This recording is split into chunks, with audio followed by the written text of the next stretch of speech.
So, Jamie Dimon, CEO of the financial behemoth JPMorgan Chase, is not a fan of Bitcoin. It's a fraud, he told a conference on Tuesday. He went on to slam Bitcoin as worse than tulip bulbs, a reference to the infamous Dutch bubble of 1637. Pot, kettle, black. When an individual with his character and past deeds calls something a fraud, you should go directly to it. Study it meticulously, like it's the most important mission of your life.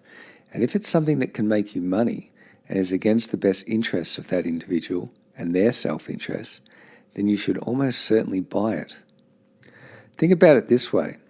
If a fraudster, a known criminal, says to steer clear of someone and you're an honest man, go speak to that someone, for they're almost certainly just like you, honest. People like Jamie Dimon, Wall Street bankers, make it their daily business to figure out ways to abide by the letter of the law whilst violating its spirit. That's a big part of their business, literally. They make money through dishonesty, deception, and screwing people over. Think about that carefully. That's their business. Bitcoin, due to the blockchain, i.e. the distributed ledger, which gives public accountability and transparency to each and every transaction. Its proof-of-work consensus algorithm, i.e.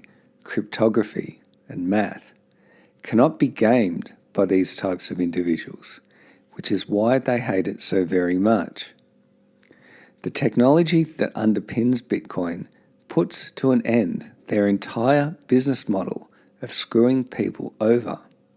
And you would better believe the Poindexes of the world, people like me, i.e. not normal, will make it their business to keep developing the technology, as Poindexes, generally speaking, hate Wall Street, distrust governments, even their own, and love disruptive technology.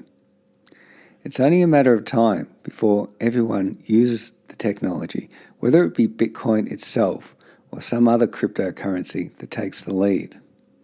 Remember, it's the underlying technology, peer-to-peer networking with no central authority, the blockchain, the public ledger, cryptography, math, unhackable codes, group consensus, i.e. no need for a centralized trusted party authorizing transactions due to the solution to the Byzantine generals problem. That's so important and so revolutionary. If you take nothing else away from this video, remember this. Cryptocurrencies will be the people's money. They take power away from the big banks and governments of the world, and they give it back to you, the people, where it belongs. And there is nothing the government or banks of the world can do to stop them, as the underlying technology is completely decentralized.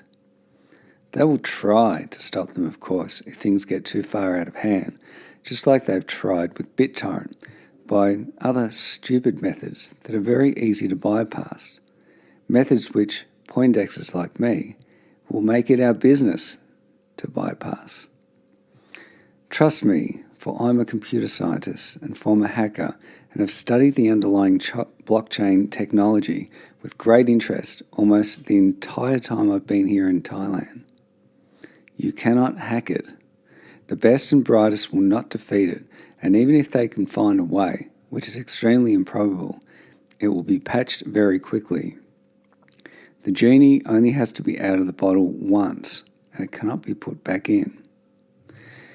And if you're interested in crime, Google Jamie Dimon criminal or JPMorgan Chase criminals. The results are fascinating. I kind of like this living in the developing world for extended periods of time. I see things very clearly from my perch here at City Garden Pattaya, and I have my lovelies here for me around the clock. I've become a watcher, and governments don't like watchers, and they have one of their own who's become one. All the best, gentlemen, on The Pretender.